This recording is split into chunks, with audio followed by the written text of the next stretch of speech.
Welcome back to my channel guys. आज हम VC Andrews के हेवन सीरीज को स्टार्ट करने वाले हैं। इस सीरीज में इन टोटल 5 पार्ट्स है। Heaven, Dark Angel, Fallen Hearts, Gates of Paradise and Web of Dreams. चलिए बात करते हैं फर्स्ट पार्ट हेवन के बारे में। इस पार्ट की IMDb रेटिंग है 5.8 out of 10 and to some extent it is based on some true stories. ये कहानी है कैस्टिन फैमिली के बारे में, जो वेस्ट वर्जीनिया के छोटे से गांव में किसी तरह अपनी जिंदगी बिता रहे हैं।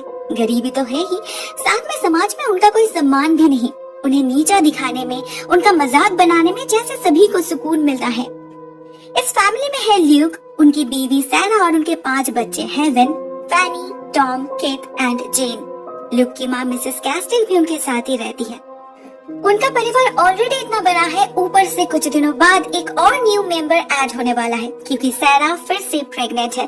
तो इतने बड़े परिवार का ख्याल रखने के लिए लोग को मैक्सिमम समय बाहर ही रहना पड़ता है। फिर भी वो जो कमाते हैं उनमें से आधा से ज्यादा वो शराब के पीछे ही खर्च कर देते हैं। तो इस फैमिली की हालत कैसे इम्प्रूव हो सकती है।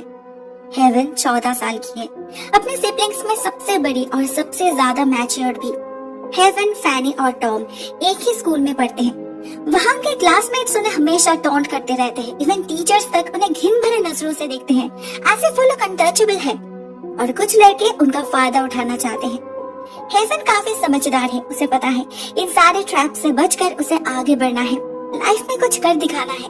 अपने परिवार के लिए, भाई बहन के लिए एक अच्छी लाइफ प्रोवाइड करनी है उसे। तो वो इन सब चीजों पर उतना ध्यान नहीं देती। मगर Fanny, the most beautiful girl in this family, वो हेवन की तरह स्मार्ट नहीं। वो कभी कभी बहक जाती है। उसे समझ ही नहीं आता कि इन लड़कों से उसे सच्चा प्यार कभी नहीं मिल सकता। टॉम पढ़ाई में अच्छा है हेवन की तरह, लेकिन उसे थोड़ा बहुत काम भी करना पड़ता है, जिसमें हेवन भी उसकी मदद करती है। एक्चुअली हेवन सबकी देखभाल करती है। अपनी दादी की फेवरेट है वो। She is an honest, beautiful, smart and kind-hearted person. वो अपने परिवार से प्यार तो करती है, मगर sometimes उसे फील होता है कि वो इन लोगों से बहुत अलग है। एक दिन वो अपने दादी से पूछती है, सभी लोग इस परिवार से इतनी नफरत क्यों करते हैं? उसकी दादी कहती है, ये सालों पुरानी बात है। उनके पति यानी कि इन लोगों के दादाजी पहले शहर में शराब बेचते थे, वो भी पॉइजनस। एक बार इसी शराब के कारण शहर के एक बहुत ही इम्पोर्टेंट व्यक्ति के माइनर बेटे की मौत हो गई। तब से ये परिवार कॉर्नर्ड है। ये तो फिर भी ठीक है, मगर हेवन ये भी समझ नहीं पाती कि उनके पिता ल्यूक उसे सहन क्यों नहीं कर पाते। वो शहर से सबके लिए गिफ्ट्स लाते हैं, सबके साथ बैठ के प्यार से बात करते हैं, मगर हेवन की तरफ देखते तक नहीं। उन्हें जैसे हेवन के चेहरे से ही नफरत है। एक रात उसकी दादी हेवन को इसका राज बताते हैं। असल में हेवन सच में ही इस परिवार की नहीं है। उसकी ओरिजिन कहीं और है, मोर पॉलिश्ड, मोर डिसेंट। असली बात तो ये है कि सैरा उसकी असली माँ है ही नहीं। उससे पहले किसी ले वैन वोरिन नाम की लड़की से लोग बेपनाह मोहब्बत करते थे, प्यार से एंजल बुलाते थे उसे। मगर एंजल काफी ऊंचे घराने की थी, इसीलिए उसके परिवार ने ल्यूक को कभी एक्सेप्ट ही नहीं किया। एंजल ल्यूक के साथ भाग आई इस गाँव में। उनका रिश्ता बना। एंजल ने एक फूल से बच्ची को जन्म दिया और उसी प्रोसेस में उसकी मौत हो गई। हेवन ही वो अनफॉर्चुनेट है जो देखने में बिल्कुल अपनी माँ की तरह है, और शायद इसीलिए लोग उसे सहन नहीं कर पाते। उसे अभी भी लगता है कि हेवन की वजह से ही उन्हें एंजल को खोना पड़ा। मिसेस कैस्टिल हेवन को एक ड्रेस और एक डॉल दिखाती है जो उसके माँ का है। अभी बस यही है जिससे हेवन अपने माँ को फील कर पाए। नेक्स्ट डे स्कूल में उसकी मुलाकात होती है न्यू कमर लोगन से। वो अभी अभी स्कूल में आया है, तो शायद इसीलिए उसे कैस्टिल फैमिली के बारे में कुछ नहीं पता। उसे हेवन पसंद आने लगती है, उसकी सादगी भा जाती है, एंड मोस्ट इम्पोर्टेंटली हेवन की इंटेलिजेंस, उसकी स्मार्टनेस लोगन को बहुत अट्रैक्ट करती है। हेवन के दिल में भी कुछ कुछ होने लगता है, क्यों ना पहले प्यार का पहला एहसास। इसी बीच सैरा एक मरे हुए बच्चे को जन्म देती है जो देखने में काफी भयानक था। असल में ल्यूक शहर में रहते वक्त काफी सारे ब्रोथल्स विजिट करता था, जिससे उसके अंदर एक बीमारी का जन्म हुआ जो बाद में सैरा में भी ट्रांसफर हो गया। ये बच्चा उसी का नतीजा है। रोते रोते सैरा की हालत खराब हो चुकी थी, वो कम्प्लीटली टूट चुकी थी। इसी बीच और एक झटका आ गिरता है उन पर। हेवन की फेवरेट पर्सन, उसकी दादी माँ की मौत हो जाती है। कुछ गिने चुने लोगों के बीच उनका बरियल कंप्लीट होता है, मगर वहाँ भी हम नोटिस करते हैं कि जो प्रीचर है उनकी गंदी नजर है हेवन और फैनी पर। लोगन भी आया था हेवन से मिलने, लेकिन उसके माँ को ये बात पसंद नहीं आई। वो सबके सामने हेवन का इंसल्ट करके अपने बेटे को लेकर चले गए। घर का माहौल बहुत ही खराब होने लगा था। लुक ने पैसा भेजना बंद कर दिया। जेन बीमार पड़ने लगी। टेंशन, फ्रस्ट्रेशन और डिप्रेशन में सारा की दिमागी हालत भी ठीक नहीं रही। उसे हमेशा से पता था कि लुक का उसके प्रति प्यार सिर्फ फिजिकल है। स्पिरिचुअली वो अभी भी एंजल से ही कनेक्टेड है। अभी इस बच्चे की मौत उनसे सहन नहीं हुई और एक दिन वो कहीं गायब हो गई। मे भी उसने सुसाइड कर लिया। अपने पेरेंट्स के बिना हेवन ही इस घर की अनऑफिशियल गार्डियन बन चुकी थी। उसने स्कूल जाना बंद कर दिया। सबका ध्यान रखना, उनके लिए खाने का अरेंजमेंट करना, यही उसका सोल पर्पस बन चुका था। इस समय लोगन ने उसका साथ दिया। वो कभी कभी उनके लिए सबसे छुपकर खाना लेकर आता था और इसी बहाने उनका रिश्ता भी आगे बढ़ने लगा। मगर उसके बाद एक दिन अचानक से ही लूक लौट आए। सबको लगा अभी सब कुछ ठीक हो जाएगा, मगर उसका इरादा कुछ और ही था। उसने अपने बच्चे को बेचना स्टार्ट किया। पहले जेन और किड को एक रिच डॉक्टर के पास, जहां जेन का ट्रीटमेंट भी हो सके। उसके बाद टॉमी को भी कहीं दूर भेज दिया उन्होंने, किसी फर्म में काम करने के लिए, और फैनी को बेच दिया उस प्रीचर के पास। देखने में तो ये सारे अडॉप्शन थे, मगर अंदर की बात हेवन बहुत अच्छी तरीके से जानती थी कि ये प्रीचर फैनी के साथ क्या करेगा, उसकी क्या हालत होगी उस घर में, वो भी हेवन गेस कर पा रही थी। मगर फैनी खुद जाने को तैयार थी। वो इस जिंदगी से, इस गरीबी से तंग आ चुकी थी। हेवन उसे रोक नहीं पाई, किसी को नहीं। इस घर में वो बिल्कुल अकेली पड़ चुकी थी। इसी बीच एक रात उसके पिता उसके तरफ इम्प्रॉपर तरीके से अप्रोच करते हैं। असल में शराब के नशे में वो अपनी सुध बुध खो बैठे थे। डिल्यूशन में वो हेवन को एंजल समझ रहे थे, मगर दूसरे ही पल में वो खुद को संभाल लेते हैं। वो जानते थे इस घर में हेवन का रहना ठीक नहीं, सवाल उसके सिक्योरिटी का था।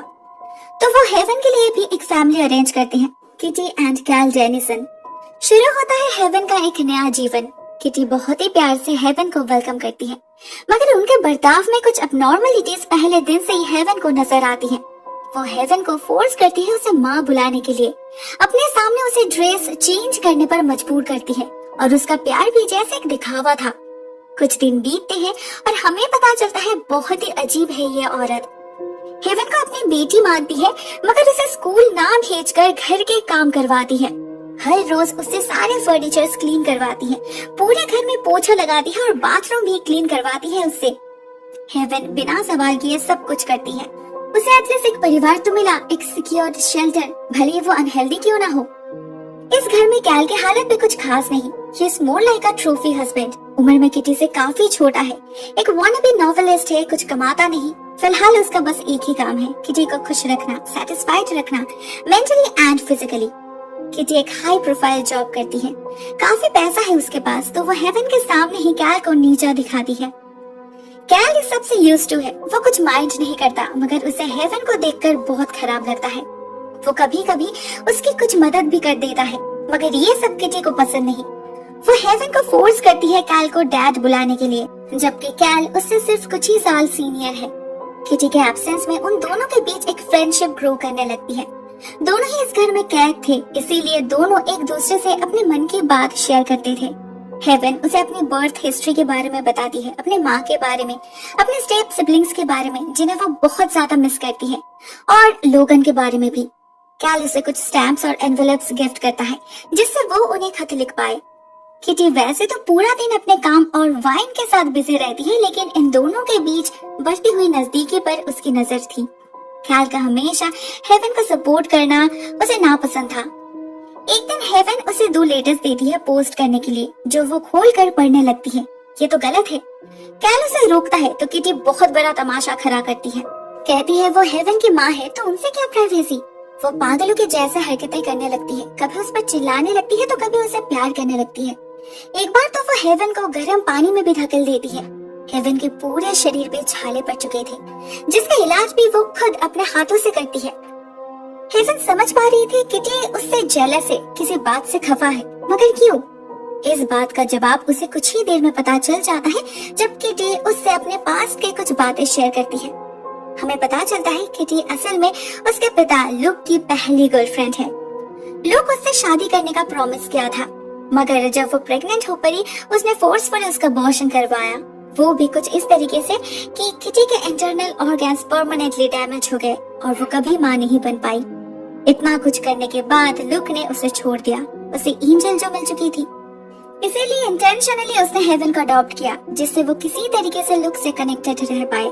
हेवन में उसे एंजल का साया दिखता है और फिर उसमें किटी को वो बेटी भी नजर आती है जो उसे कभी नसीब नहीं हुई। इसीलिए हेवन के प्रति उसका मिक्स्ड इमोशन काम करता है, जिसे भुलाने के लिए ही वो और ज्यादा शराब के नशे में धुत रहती है। एक दिन अचानक वो बहुत बीमार पड़ जाती है। उसके टॉर्सो और चेस्ट पर बहुत ज्यादा दर्द होने लगता है। डॉक्टर्स कुछ टेस्ट करते हैं और एक दवाई देते हैं, इससे दर्द कम होगा, मगर किटी को शराब छोड़ना होगा। इस दवाई के साथ वाइन का कॉम्बिनेशन डेडली है। पता नहीं किटी को ये बात कैसे पता चल गई। एक दिन उसने इसे शराब के साथ लेकर सुसाइड अटेम्प्ट की। असल में वो अपनी सैनिटी खो चुकी थी। जो दर्द उसने इतने दिनों से अपने अंदर छुपा कर रखा, वो अभी पागलपन का रूप ले चुका था। वो लुक और एंजल को पागलों की तरह कोसने लगती है। इवन एक बार तो वो हेवन पर हाथ भी उठाती है। हेवन और कैल दोनों मिलकर उसका ख्याल रखने लगते हैं। इससे उसकी तबीयत तो कुछ बेहतर नहीं होती, मगर कैल और हेवन के बीच रिश्ता गहरा होने लगता है। कैल विजिबली हेवन के प्रति अट्रैक्टेड था। वो उसे सीड्यूस करने लगता है। हेवन पहले कुछ दिनों तक इसे रेजिस्ट करती है, मगर एक पॉइंट पर वो भी इस रिश्ते को एक्सेप्ट कर लेती है। उसे भी लाइफ में अफेक्शन चाहिए था, एक सेंस ऑफ सिक्योरिटी चाहिए था। लोगन तो शायद उसे भुला चुका है। उसने इतने सारे लेटर्स लिखे, एक का भी जवाब उसने नहीं दिया, तो वो क्यों उसे याद रखे। किटी की तबीयत बहुत खराब होने लगी थी। वो बार बार अपनी माँ के पास जाने की बात कर रही थी, जो विनर रो में रहती है। ये वही शहर है जहाँ हेवन का स्कूल है और उसका घर भी इसी शहर के पास है। 2 दिन के अंदर कैल, किटी और हेवन जा पहुँचते हैं किटी के घर विनर रो में। उसकी माँ से मिलकर हेवन को पता चला किटी के अंदर ये सारे अबनॉर्मलिटीज आए कहाँ से। असल में उसकी माँ उसे बचपन में बिल्कुल ऐसे ही ट्रीट किया करती थी। हेवन सबसे पहले स्कूल जाती है लोगन से मिलने। उसका तो शायद झगड़ने का इरादा था, मगर असली बात तो ये थी कि लोगन को कभी उसकी चिट्ठी मिली ही नहीं। जरूर वो सारे लेटर्स उसके माँ के हाथ लग गए थे। लोगन तो अभी भी उससे उतना ही प्यार करता है। अभी इस बात को जानकर हेवन कश्मकश में पड़ जाती है। इधर लोगन, उधर कैल। अब वो क्या करे। वो अपनी बहन से भी मिलने जाती है, फैनी से, लेकिन फैनी की हालत देखकर उसे रोना आ जाता है। उसने जो सोचा था वही हुआ। उस क्रीचर ने उसे नोच खाया। इस छोटी सी उम्र में ही फैनी प्रेग्नेंट हो पड़ी है, लेकिन वो इस जिंदगी को अपना चुकी है, तो वो हेवन को उसे डिस्टर्ब करने से मना करती है। हेवन घर आ पहुंचती है तो उसे एक नया झटका मिलता है। पता चलता है किटी को ब्रेस्ट कैंसर है। वो और बस कुछ ही दिनों का मेहमान है। और तो और किटी पर्सनली उसे बुलाकर कुछ ऐसी बातें शेयर करती है जिससे हेवन को अपने आप पे ही शर्म आने लगती है। किटी कहती है उसे कैल और हेवन के रिश्ते के बारे में सब कुछ पता है। अगर वो लोग इन फ्यूचर साथ रहना चाहे तो रह सकते हैं, लेकिन सब कुछ इतना आसान तो नहीं था। भले ही किटी को इस बात से कोई प्रॉब्लम नहीं थी, मगर उसकी माँ इसे इतने आसानी से हजम नहीं कर पाए। एक बार उन्होंने कैल और हेवन को एक साथ देख लिया और बस पूरे शहर में ढिंढोरा पीटना शुरू कर दिया।